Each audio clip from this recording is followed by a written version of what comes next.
Hey, brother, welcome to a new week, day 26, as we follow Jesus. We're talking about obedience, and I'm coming to chapter 6, verse 7 of the book of Mark. Here's what it says. And Jesus called the 12 and began to send them out two by two, and gave them authority over the unclean spirits. He charged them to take nothing for their journey except a staff, no bread, no bag, no money in their belts, but to wear sandals and not put on two tunics. He was sending them out. And there comes a time in our spiritual walk where we're no longer able to follow the mentor or the leader, the champion that we've been behind, but we're called out to go and be sent. And that's what Jesus is doing. You remember in the book of James, chapter 1, it talks about be doers of the word and not hearers only, because if you only hear it, and you don't put it into practice, you're like the person who looks in the mirror, and when he walks away, he forgets what he looks like. But the doers of the word are those who will be blessed in the doing. Well, here we have the disciples obeying Jesus, and he's sending them out. And there's risk involved in this. There's uncertainty involved in this, but they're going because they trust what he said to do. In my earlier years, one summer, I drove an old car with a friend all the way from Southern California to Nashville, Tennessee. And there we attended a sales school for the Southwestern Company.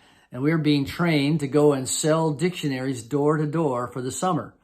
There was no guarantee that we'd make any money. We financed all of our travel by ourselves. We paid for all of our meals. We had to find a rooming house. And ultimately, we were sent up to Buffalo, New York. So I was 3,000 miles from home, and I'll never forget what it felt like that very first day.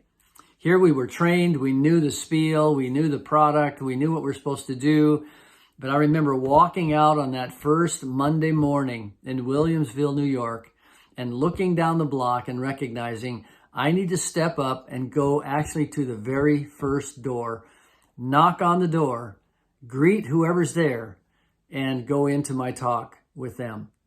Well, I remember that day like it was yesterday. I remember many, many hundreds of doors I knocked on after that.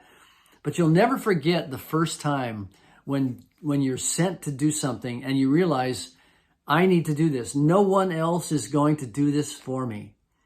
Now, the joy we have in obeying Jesus is that we know we don't go alone. No matter what he's asking you to do, no matter what he's sending you to do, we know that the Spirit of Jesus, the Holy Spirit, is also with us. But there does come that time when you have to step across the line and say, I can't follow someone else. I've been sent out to do this on my own with Jesus, and I'm going to obey him. I'm going to trust him even though there's risk involved. I wonder what that might be for you today. Is it to revise a contract that you've made, to make a request that you normally wouldn't make? Is it to go home to your wife and ask her forgiveness? Is it to go to a neighbor, to go meet that new ethnic family down the block and just become a friend to them? Is it to be a servant in a way, in some ministry where you've never done it and it feels risky? Is it to sign up for a men's event or to get into a mentoring situation or to mentor someone else? What might that be? Jesus is constantly asking us not only to follow him when he's leading as the champion ahead of us physically, but when he sends us out to something that's new.